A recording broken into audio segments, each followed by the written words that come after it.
That kind of thing. But no, I can fully admit Robin just genuinely did not know. Okay, so last level, luckily. The way I'm going to go through this will be over in E rank. Damn. Got some options, but not a whole lot under the belt. That's fine. Yeah, 7 outfits. This outfit. I forgot you could even play as that one without the helmet. Yeah, I know. It's disappointing that I'm pretty sure. God, I think Luffy comes close to having more outfits available to him than any other character in the game combined. Probably. Yeah. There's any other characters that do have outfits are like 2, maybe 3 tops. I think Zoro does have a spare selection. He has like 4. Yeah. Luffy has like 11. The previous record holder would have been Nami. Really? She had that many? Yeah, she had but even just unlockables, but she also had dozens of DLC costumes between the first 3 games and her having 2 different designs after all. Yeah, true. Dice. Have you heard of Dungeon Dice Monsters? Oh boy. God damn it. Question, how does a blind man know what he just rolled for dice? Exactly. Like, unless he feels the divots on the top, then he won't know, and he's never trying to do that. Numbers on dice are carved in. He would feel which one. That's what I just said. Well then yeah, there you go.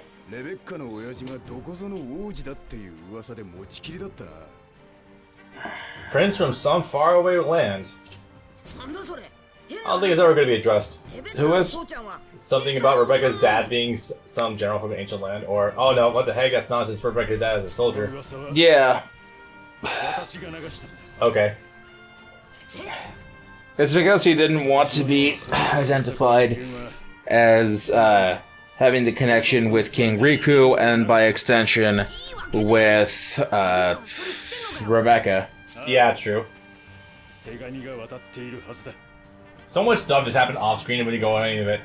Over a lot of it. One of them being God Usopp. Yes. Oh god, yes. God Usopp, everyone else fighting the birdcage. Luffy having to go Gear 4th twice when he ran out the first time. All the gladiators that had to run away from Doflamingo to keep him safe so he could recharge for like 10 whole minutes before he could use it again. Yup.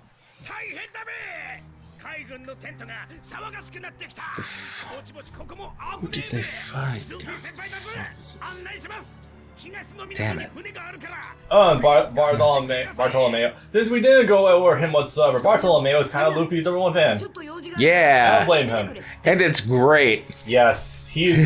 You think a design like that wouldn't be a very wonderful and endearing character, but he is. Wait.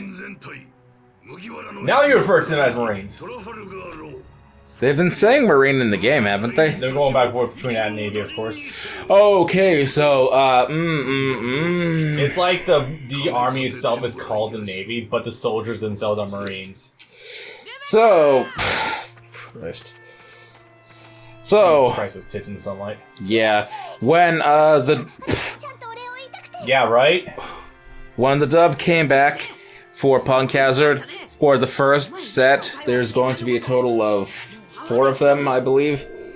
They started calling them the Marines again, and just the Marines. And I thought I was having a stroke. Just the Marines. Yes. Alright then. Huh. The dub was calling the Marines the Marines. Did they change, like, script writers or something? Over 600 episodes, probably a couple times. Or just, like, recently? I have no idea, it's weird. But it was only for the first 2 sets. And in this third one, they've been going back and forth between Navy and Marines, but 95% Navy, only 5% Marines. And again, when there's visible text that says Marine... She's being kidnapped by a straw hat. That is not exactly the right guy, but there was a Marine Vice Admiral whose name I forget who was also here, and his thing was that he had an iron jaw type thing, sort of like that, except the one that gave it to him or that made it worse was Sabo, not Luffy. So that was funny. Oh, also, in the fight that happened off-screen, where Sabo got to beat up Burgess, it turns out that he accidentally sent him careening into the deck of Sabo's own ship. Right. So that was an oopsie. And then way later on, when Sabo got back to Baltico, the main headquarters of the Revolutionary Army, it turns out that Burgess was able to call in a strike. Wait, really? Yes. Like an actual buster call? Not exactly. Oh, okay.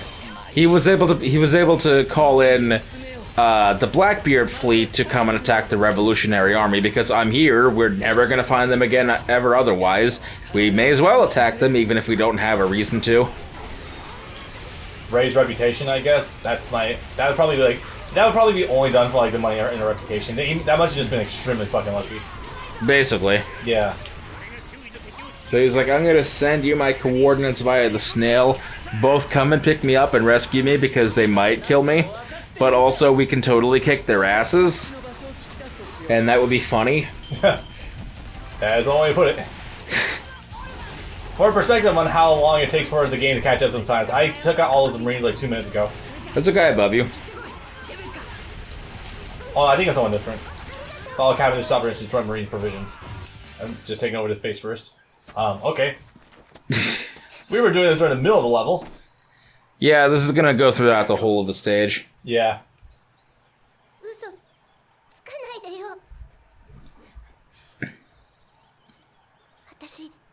My first decree as dad is put on some fucking pants. Yeah. There's like, you're wearing like a gladiator outfit, but without the outfit.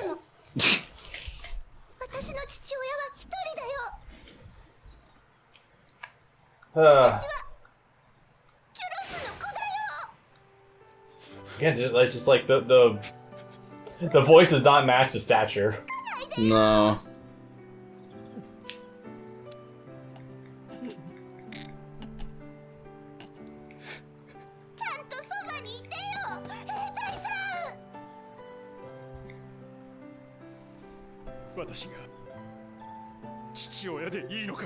Talk about the cum crying, Jesus.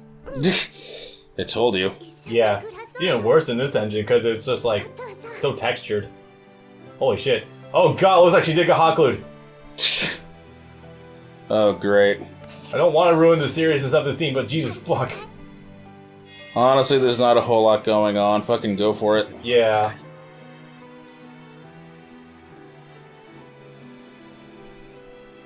Good for you too. Even if Rebecca has issues as the character, but you know, that's fine, whatever. For what it's worth, she eventually discovers what clothing is, almost. Like so, when you get a second. Okay, I got a sec. Oh wow, yeah, no kidding, she looks great. With almost clothes. I think everyone knows by now I'm not a fucking prune. I don't really care too much if a woman is scantily clad or not. But it's just like, it's really glaring with the type of character that is trying to be portrayed with Rebecca. Like, I don't think Would you call it a half measure? An attempt to placate one person who was complaining, or... Yeah, I think so. Because it feels like you sort of missed the point if you've still got the tits hanging out. Kinda, yeah. Like, tits hanging out, sure. Ass hanging out, sure, whatever. But, like, all of that all at the same time? I don't know, mate. Oh yeah, this is the stage where you have to go find the wooden boxes and break them. Oh yeah, then we're destroying provisions so they can't chase us. Yeah, that one that's kind of annoying because they are tan wood color. and they blend into the tan buildings I actually and don't- the tan rocks. Maybe it's just me, but I actually don't have much of an issue with this. Probably because the markers do a fairly decent job at showing where they are. Up here, it's not that bad because there's some contrast with the bits of grass, but when you go Yeah. back towards the city, then it can be a little rougher. Yeah, then with like the map progression, unless you like have the map zoomed in, which I don't. There we go. Up on the D-pad. You've got a vision in the bottom straight. I do. Let's get there in record time. What if I can go down the middle? I should might be able to. Hang on. Whee! Shortcuts. All right, I'll see you guys at Games Done Quick this year. Oh wait, no, we're not doing it anymore. They did it. It was just individual streams. Yeah. So hey, props to them for at least still getting it going all the way. Imagine this year, they probably had to change the charity they were donating to. Probably. Imagine how many charities you'd have to choose to donate to if you're a big YouTuber or something, or if you're donating to a cause. Like, where do you even begin?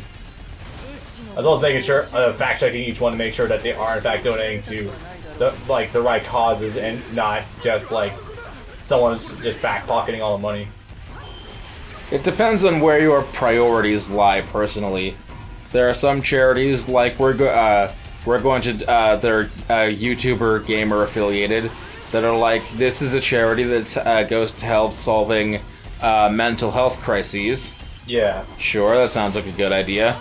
And then there are some that take a minute to sink in before you decide if that's worth it or not. And one of them is one that's also gamer associated. It's like, let's put toys and video games into children's hospitals because they could be there their entire lives and they may as well at least have some amount of fun before they go. Yeah. Do you consider that to be as much of a priority? I mean, it's a fair and noble cause, to be sure. I think, personally, I would probably be donating right to, like, the people who are working to solve the issues rather than the Band-Aid issues. Yeah, maybe that's just me, but... Yeah, because that one, it sounds nice on paper. There was a box still over there. But... oh, a couple of them, actually. I think you need to destroy these. I think you just need to kill the highlighted ones. Hey, wait a minute. Good. That's Pika's legs! Yes, it got frozen. Oh my god, it's hilarious. If I were to become big enough on YouTube for some bizarre reason that I have the choice to donate to certain charities, I think I'd probably either donate towards depression, cancer, or something else along. Probably like COVID relief funds for various people. I think that would be good. Cancer is a scam. The only charity is Komen. You're buying their yachts. God, Frankie, why? Yeah. I told you, man. Oh, it kills me inside. You gotta put all the money into the Yo Play Yogurt pink ribbon. Let's see, which way down there? There's a leader down there I can just go bop right now. By the way, I don't think your allies can ever actually take out leaders by themselves. No. And it's super fucking annoying because it's like, you've done all this work, there's so many people down here, just take out the one. No dice, Captain. Let's see, over here? Yeah. Being super huge isn't always necessary. The channels that always come to mind that I know of that still do charity events that somehow still end up racking up a good amount of money are Hellfire Commentaries and Find the Computer Room, and those are mostly, I think, still at below 15 to 20,000 That's nuts. subs. Considering that, And they still do those events. considering Brain Scratch originally thought of them as like the bar to surpass. Yeah, but that was also like 10 years ago. Yeah. And that Before channel, Johnny happened. and that channel also hasn't gained subscribers in the last 5 years. They've been hovering around like 77,000 for 4 or 5 years. Jesus. Some channels, no matter what they do, just never receive growth. They hit a wall at a certain point. Yeah. That's an unfortunate inevitability that some people just have to face. I mean, my channel hasn't really hit any sort of substantial growth in like years, but I come to accept that, and I just like doing what I do. They still have fun with what they're doing. Yeah. They just had to realize a little early on that the money they were making was never going to be a primary source of revenue, especially split between 4 guys. Yeah.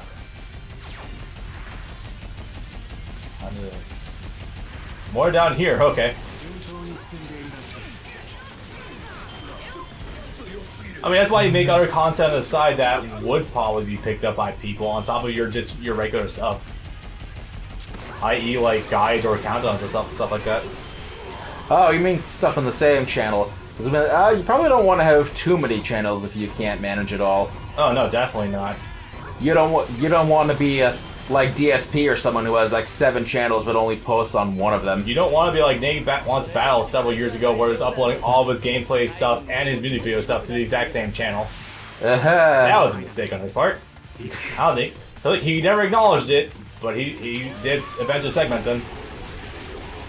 Was that one of those cases where it was like that was your suggestion or something? I raised my voice about it, and he called me out for it. He was like, he was bitching at first to me like, oh no, God forbid I like to do music videos. I'm just like, that's not what I'm saying. Is this the Max scenario again? Nah, not really. Oh yeah, there's barricades here. I forgot that. You can jump over them, I think. I don't think you can. That'd be too easy. No, I don't think so. You can destroy them, however. For his power because of the volume of Rebel Drain. Okay, I had to make sure I was reading that right. Oh my god, I know you can destroy these. Come on.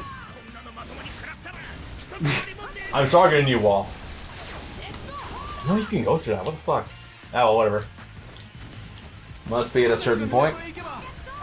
Probably. That's fine. I can just swing around the side and enter that way.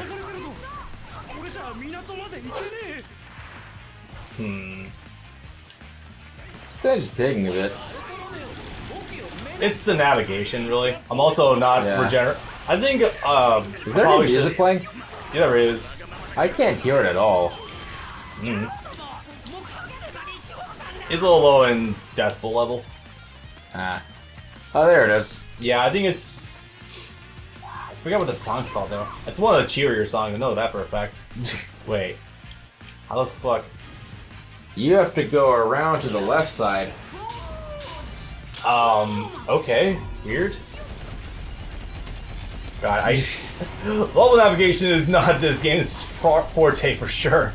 No, especially not when they combine 3 small stages into one big stage. No, definitely not. That's a great idea. Oh wait, I just passed the targets. Okay, take these guys out. Come on.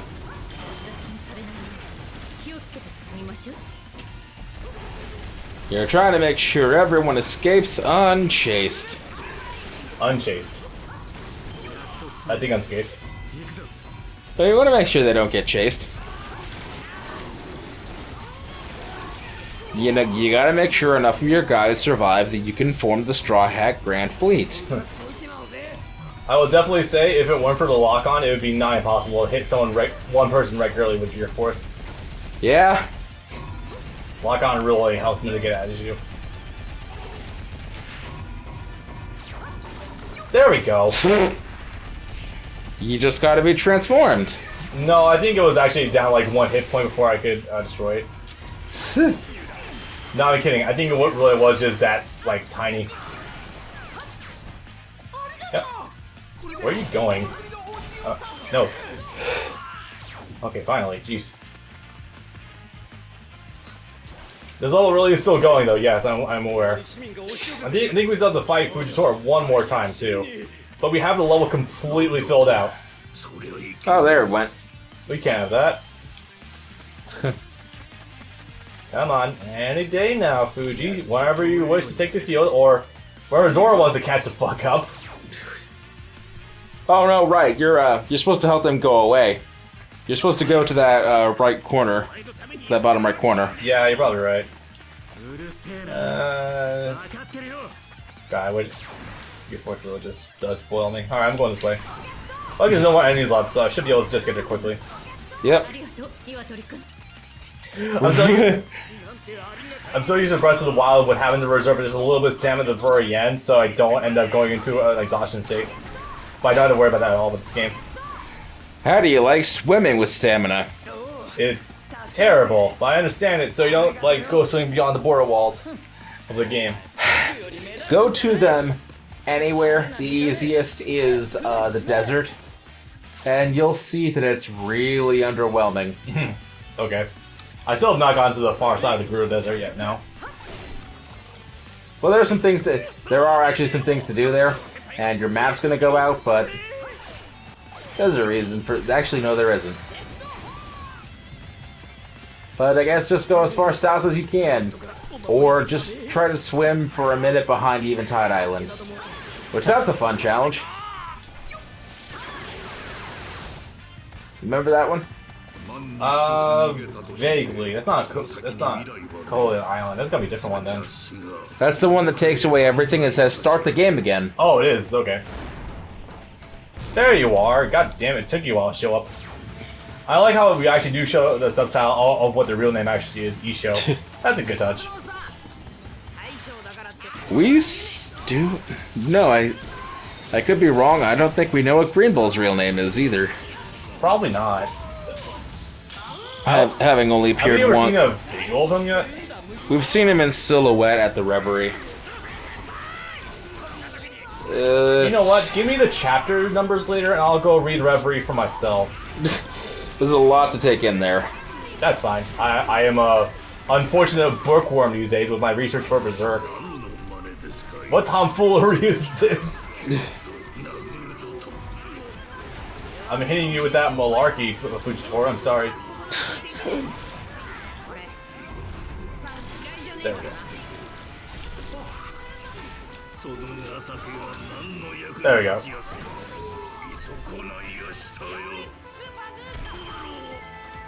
Odds that Fujitora actually originates. There we go.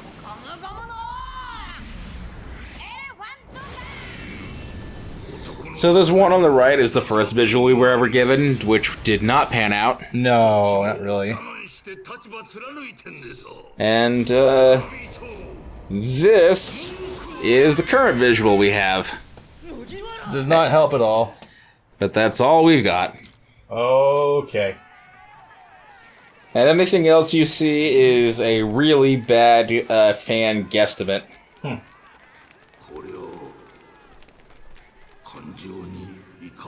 I love how Fujitora is able to sense fucking emotion through people with his eyes blinded.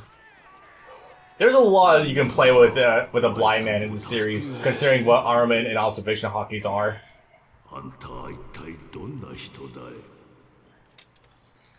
I wish I never blinded myself.